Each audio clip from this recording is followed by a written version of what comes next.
I'm Logan Crawford, and right now on The Right Way, we are talking to Julie Rogers. She is an amazing author who has penned a wonderful book of children's literature. It is called Colten and the Bullfrog Adventure. It is just dynamite. Your kids will love it. You'll love it. It is a really fun adventure. It is a delightful read, and we are delighted to have Julie Rogers join us here today on The Right Way. Julie, thank you so much for joining us.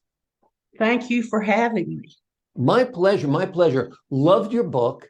Loved the illustrations. Loved the story. Tell the audience what it's about. Colten and the Bullfrog has a lot of different meanings. It has a lot of different uses. It's according to what you want to do with it. Uh, it's for parents, it's for grandparents, and it's mostly for children. It's about a young boy who comes to terms with stepping into shoes uh, that are more like adult shoes. He goes on adventures. He begins adventures with his grandfather, and his grandfather teaches him a lot of things. He starts out with a bullfrog, and on this adventure, he learns a lot of things about bullfrogs. He learns where they live, what they do, how they eat, all things about bullfrogs he learns from his grandfather. Now, Poppy teaches him more than just about bullfrogs. He teaches him about respect for adults, for other children, for nature. He teaches him all things about respect. And Colten learns a lot from his grandfather. And Colten not only learns it for himself, but he takes it to his cousins and his brother and his sister. So it's a lot of things that a lot of people can learn a lot of things from. Absolutely. Grandparents are such an important part of life. Did you model the grandfather after your own grandfather or after your father? Tell us a little bit about why you developed this unique bond between child and grandparent. Well, my husband likes to spend time with the grandchildren, and he likes them to listen. But my That's the hard part. grandfather, right, that's right. My grandfather taught us from day one, you respect adults, you respect your elders, is what he called them. You respect your elders. And he taught us that, and we learned that from him. But we learned a lot of lessons from him. We learned about the owls, about the bullfrogs, about all kinds of things, about the chickens and the roosters. And we just learned lots of lessons from him. And so I took Poppy and used my grandfather and some things from my father and from Poppy and used those to model Poppy after them.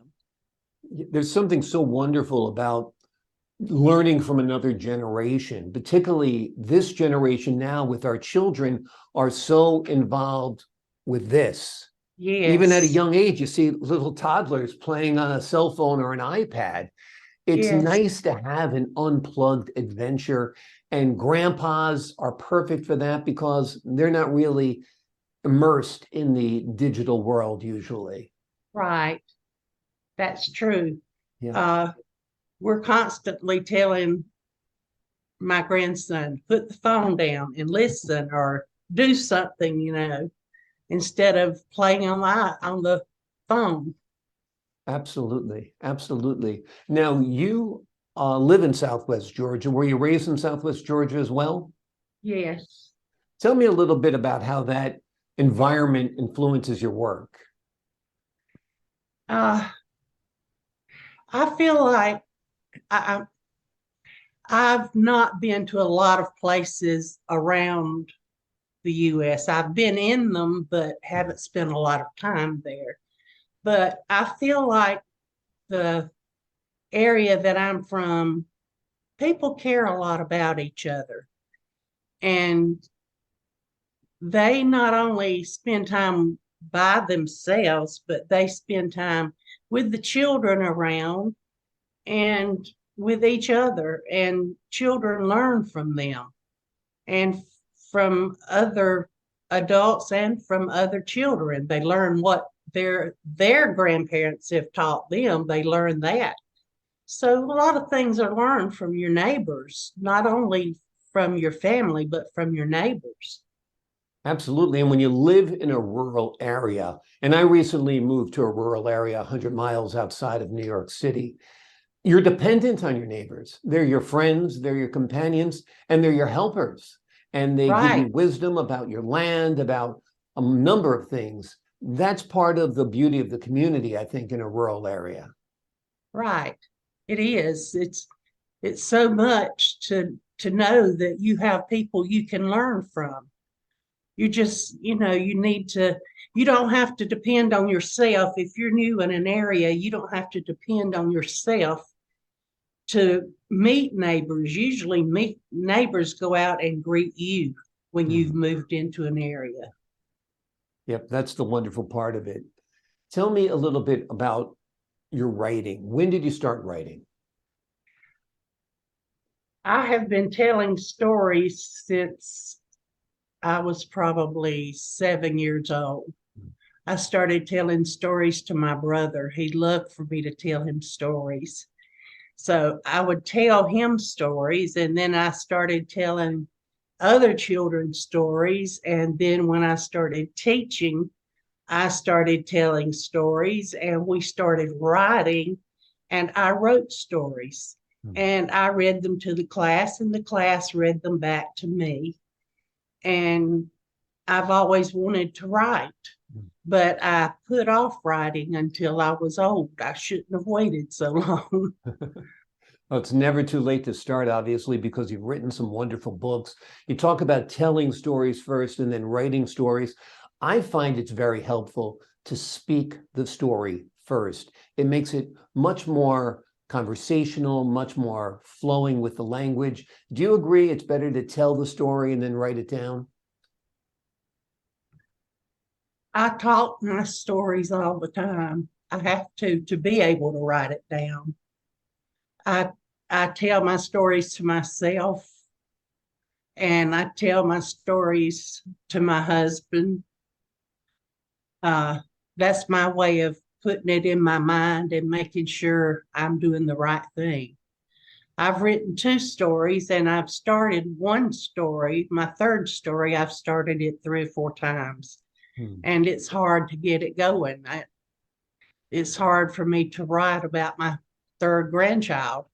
And because he's so open and vibrant, and he's so,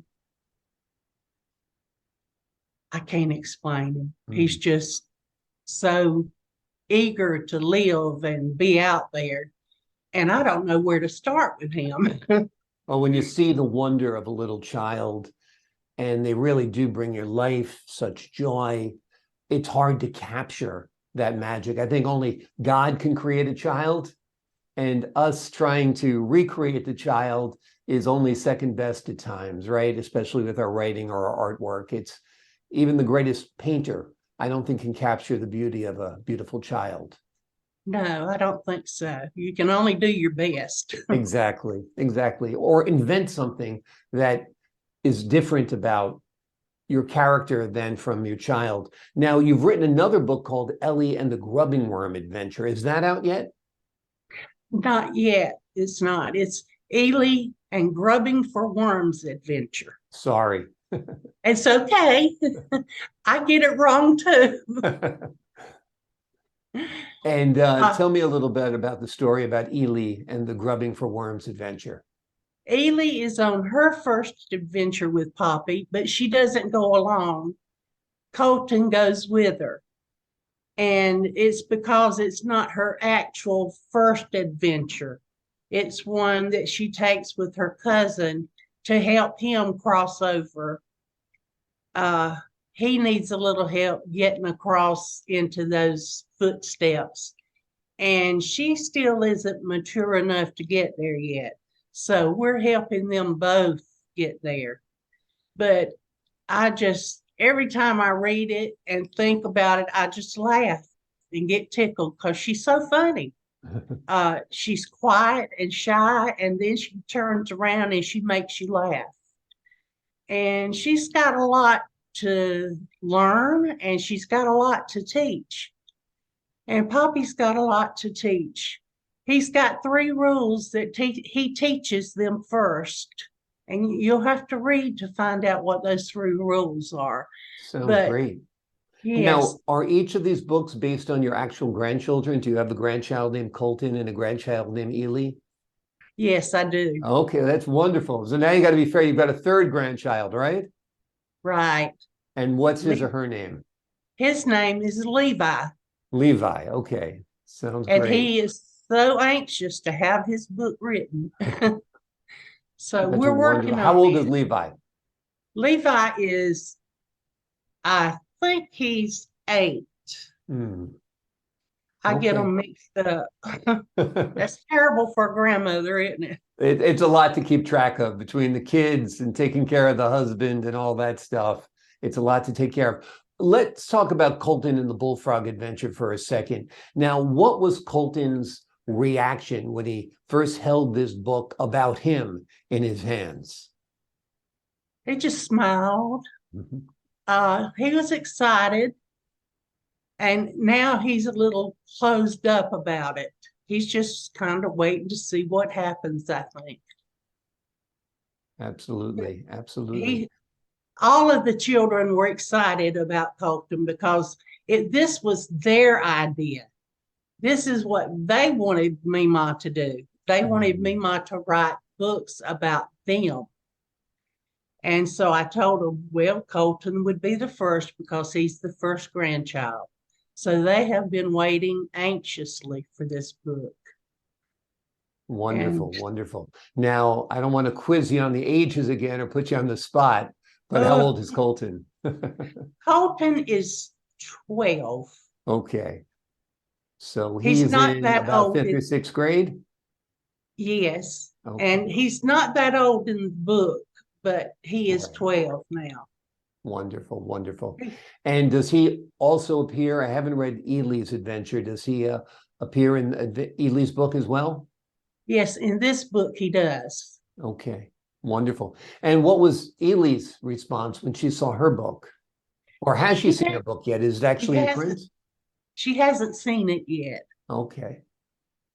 So what are you going to do? How are you going to surprise her and show her that book? I think I'm going to give her a copy of the manuscript. That sounds great.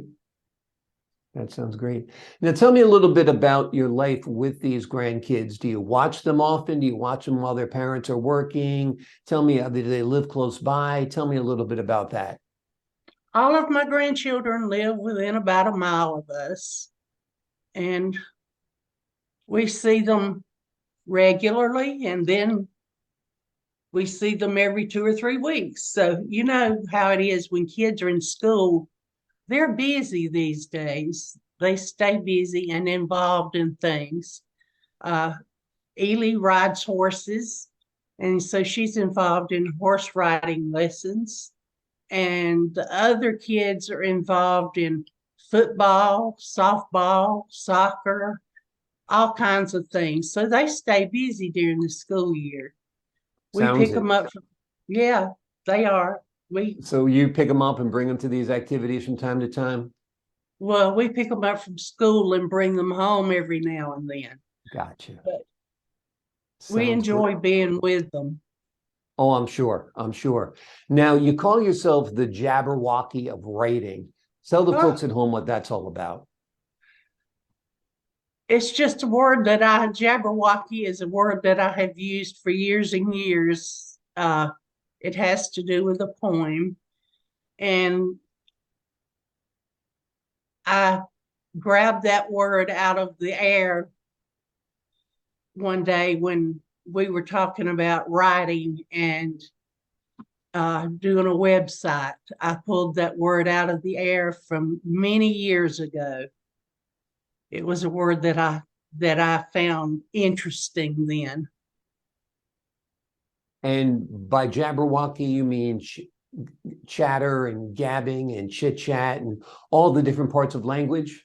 That's what I meant by it, Yeah. yes. Okay, awesome, awesome. Now, you've worked as a teacher. Tell me a little bit about your work as a teacher. I have taught third, fourth, and fifth grade.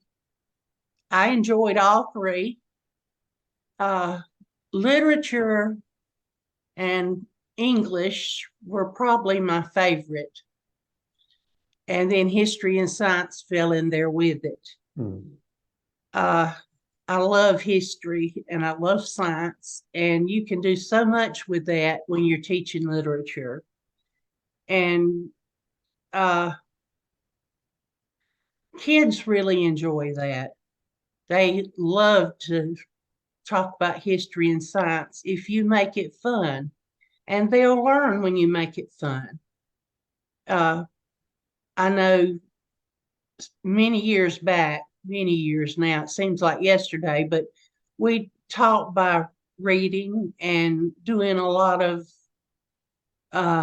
things that kids enjoyed doing to learn. And it was so different than it is now. Things change, so they rotate and go around and change so much. But children seem to enjoy learning when they're given the ability to learn for themselves, instead of giving them a book and say, now write these notes, you have a test on them on Friday. Absolutely. And Absolutely. ask them to study them. I like it much Go ahead, better. I'm sorry. That's okay, I'm through. Oh, okay. Tell me a little bit about your career in that. How long were you a teacher, and was it right there in your community in Southwest Georgia? Yes, I was a teacher for 30 years, and it was right here, about 5 miles from my house. And so it was easy to get there every day and easy to get the kids to school every day, most of the time. And I enjoyed it. I loved teaching. I remember when I was in the 4th grade, I told my parents that I was going to be a teacher. I was going to be a math teacher. And they just laughed because math was my weakest subject. When I went to college and I told my math teacher that I was going to be a math teacher, he just laughed at me. And it turned out that I did teach some math and I did okay with it. But it was not where my heart was.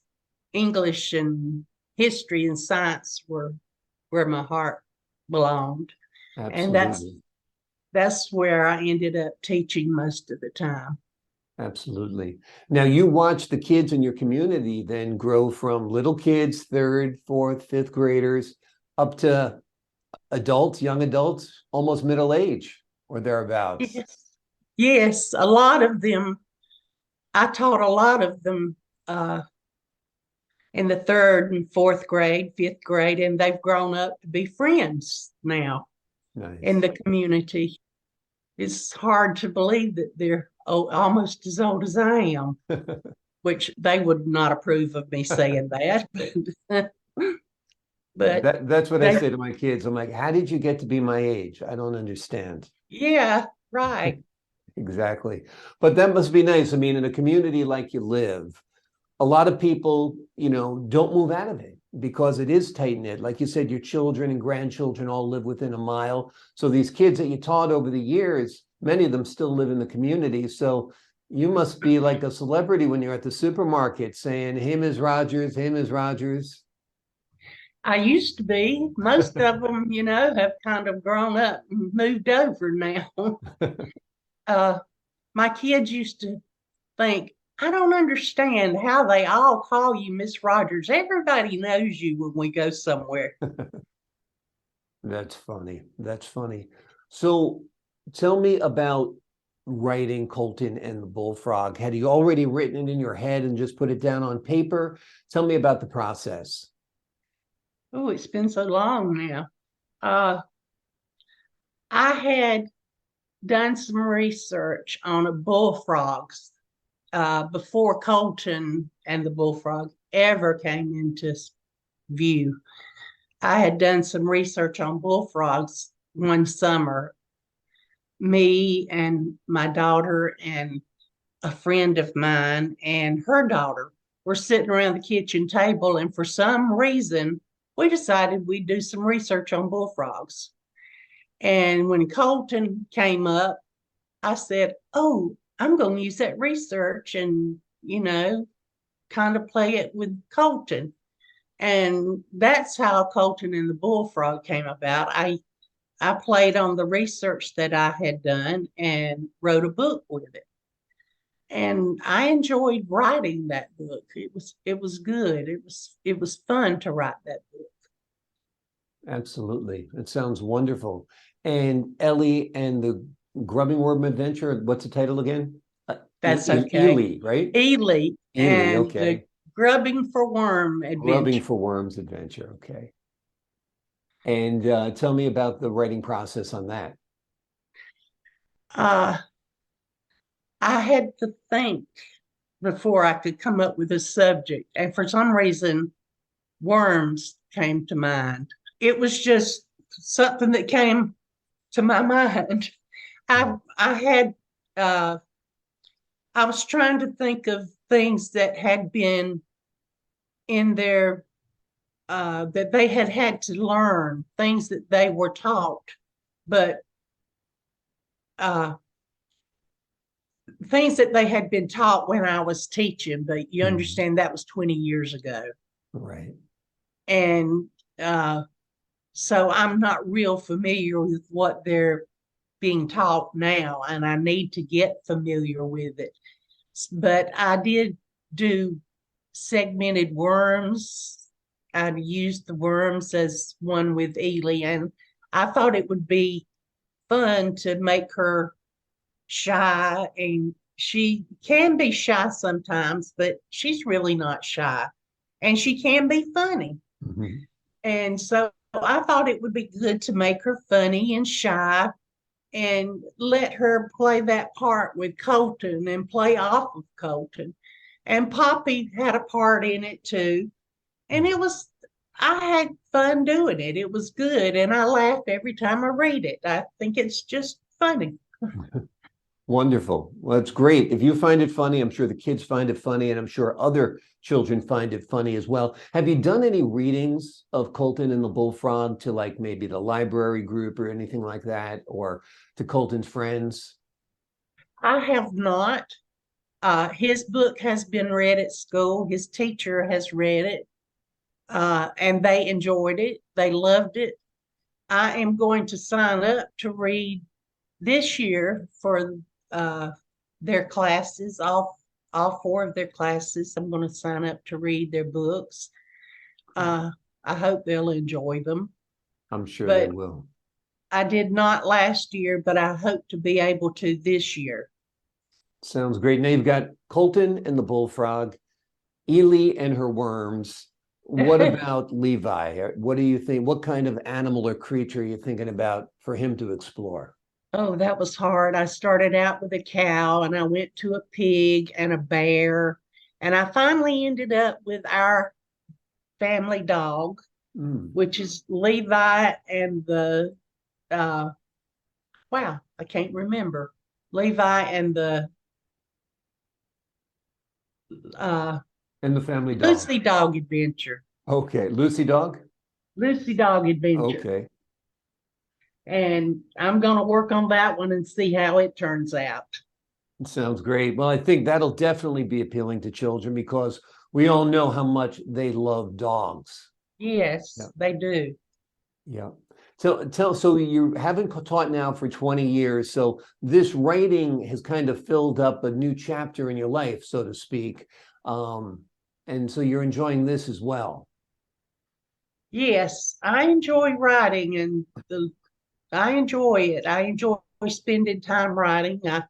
I don't get out much. I'm not able to drive right now, so I don't get out much, and I spend a lot of time writing Mm. or working on the stories that I have written, and I enjoy it.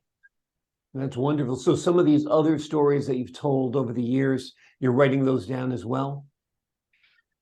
No, the stories that I've told over the years have been borrowed from teachers that have told them to us, told them to me. Gotcha. And I have borrowed them and told them to my brother and his friends and other children. Wonderful, wonderful. Now, for the folks at home who are curious about life in Southwest Georgia, tell us a little bit about your traditions in your county or your community. Do you have like a big 4th of July celebration, or is it, Memorial Day? Tell me a little bit about what it's like living in Southwest Georgia. We have a peanut festival here in Ah, Worth County, and that goes over pretty big. We all enjoy it. what month is that? October usually, Mm-hmm. and everybody here likes boiled peanuts. I don't know if you've ever had boiled peanuts. You know what? All the time I lived in Georgia, we would drive along these country roads and we'd see them sold on the side of the road. And I never had it. I have to confess, never had it. It had a lot of praline and had a lot of Morrison's cafeteria and a lot of Piccadilly cafeteria, but never had boiled peanuts. Never had boiled peanuts. No. You don't know what you're missing. Exactly. I may have to send you some. That sounds great. Well, next time in Georgia for sure. I'll tell you what, I miss those cafeteria style restaurants. I used to eat at a Morrison's probably 2-3 days a week when I was in Atlanta. And when I was in the country, I'd often stop at a Piccadilly or like a little local place where you could get your meat and 3 sides. And some sweet tea. That was my favorite part of living in Georgia. Yes, the sweet tea. You just about can't get it anywhere else like in Georgia. Exactly, exactly. Waitress comes up to you, how do you want it? Sweet or unsweet, right? That's right. There's only 2 ways to get it. Absolutely, absolutely. Well, the book is wonderful. It's called Colten and the Bullfrog Adventure.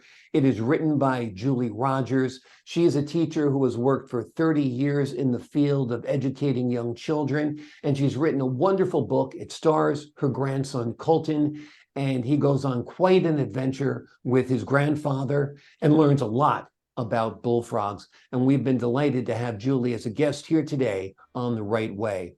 Julie, thank you so much for joining us. Thank you for having me. My pleasure. And to the folks at home, I'm Logan Crawford, thanking you for your time. This time, until next time, on The Right Way.